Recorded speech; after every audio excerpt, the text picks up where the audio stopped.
Pocahontas.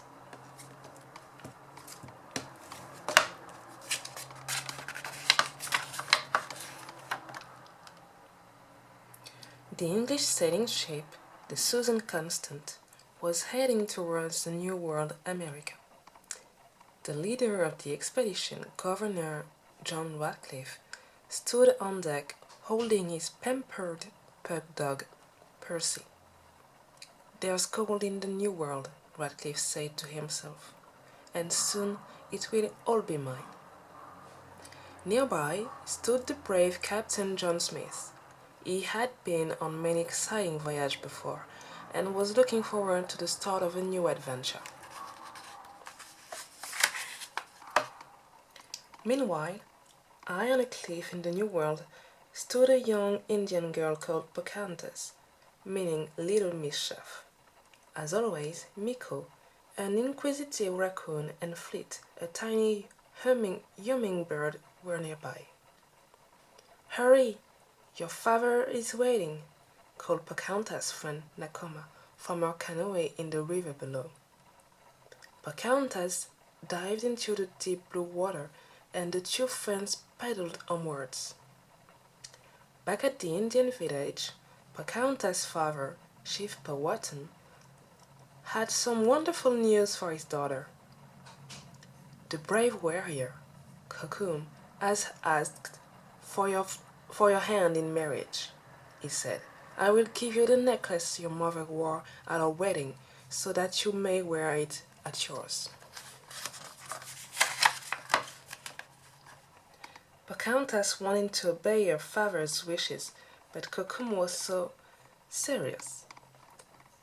She decided to go to the enchanted glade where she could talk to the ancient tree spirit, Grandmother Willow. Pocahontas told Grandmother Willow about Kokum. She also told the wise spirit about a strange dream she kept having about a spinning arrow. "The arrow is pointing you down your path," said Grandmother Willow. "Listen to the spirits of the earth, the water, and the sky, and they will guide you." Just then, Pocahontas felt the wind blowing through her hair. She climbed high into Grandmother Willow's branches to hear what it was telling her. As she looked out to sea, Pocahontas saw what seemed to be strange clouds in the distance. They were the sails of a ship.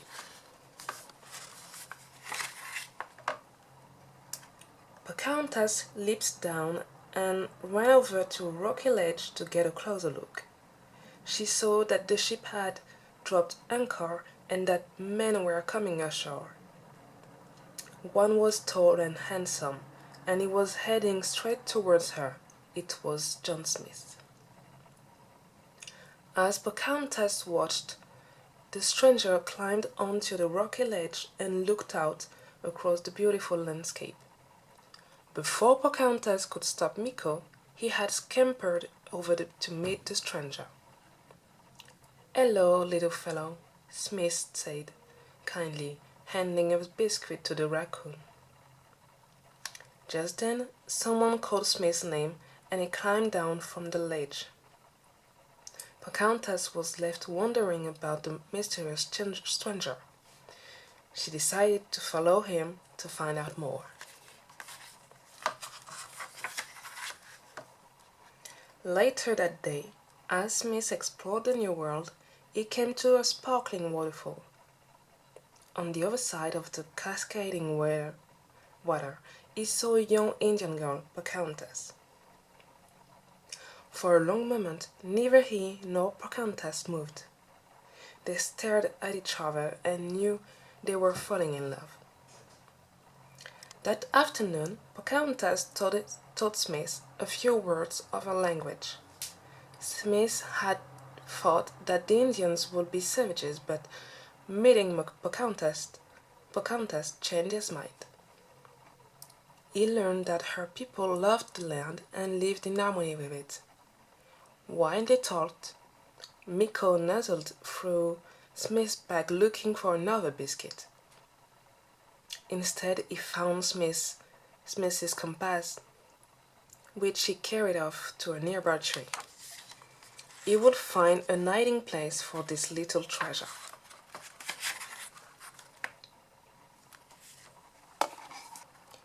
Meanwhile, Governor Radcliffe had ordered his men to begin digging for gold. "It's got to be here somewhere," he roared as the settlers whipped up trees and dug up the ground. Kokum and another warrior, Namontak, were hiding in some nearby bushes. They watched in horror as their land was torn apart. When the settlers discovered them, their fierce fight broke out, and Namontak was badly wounded. Terrified, Kokum carried his friend back to their village. Later, when Pocahontas returned to the village, she found her people preparing for battle with the settlers. Their land was being destroyed by these invaders, and now Namontak had been wounded. They had to be stopped. "Please," Pocahontas begged her father, "try talking to the settlers instead of fighting them." "They do not want to talk, Chief," Pocahontas replied sternly. At that same moment, Smith was trying to convince Radcliffe not to fight the Indians, but Radcliffe was only interested in finding gold. "This is my land now," he cried, "and the Indians must be killed in order to get to the gold." That night, Pocahontas and Smith met in the enchanted glade, where she begged him to talk to her father. It was the only way to prevent a terrible battle. When Smith agreed, Pocahontas was delighted, and the two of them kissed. But they didn't realize that they were not alone. Kokum had followed Pocahontas, and Thomas, a young settler, had followed Smith. Suddenly, Kokum sprang from the bushes. Thomas, realizing the warrior was about to attack Smith, fired his gun. As Kokum fell, he pulled Pocahontas' necklace from her neck. In an instant, he lay dead. Indian war cries sounded in the distance. "You must go, Thomas," Smith cried. The frightened young settler fled back to his camp. Moments later, Indian warriors arrived and captured Smith. They took him and Kokum's body back to their village. Chief Powhatan, believing Smith was responsible for Kokum's death, ordered that Smith be killed at sunrise.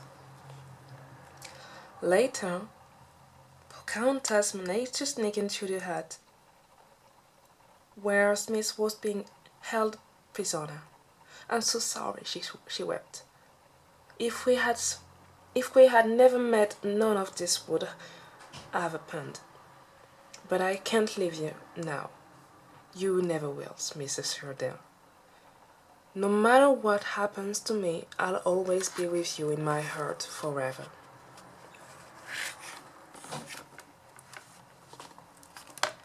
Heartbroken, Pocahontas went to see Grandmother Willow. Suddenly, Miko handed Pocahontas Smith's compass, which she had recovered from its hiding place. As Pocahontas gazed at the needle of the compass, she felt her heart leap. Now she understood. This was the spinning arrow from a dream. Pocahontas knew what she must do. At the Indian village, Chief Powhatan held his club above Smith's head. The settlers, led by Radcliffe, were approaching.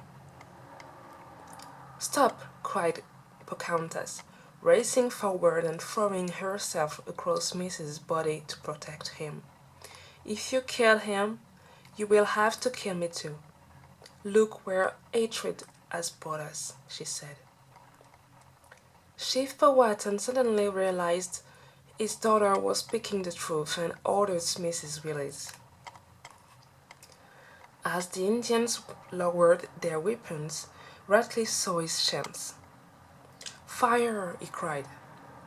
But the settlers were tired of his greed and cruelty. They also lowered their weapons. Enraged, Ratcliffe grabbed a gun, aimed it at Chief Powhatan and fired. Smith bravely flung himself in front of the chief and the bullet hit him instead.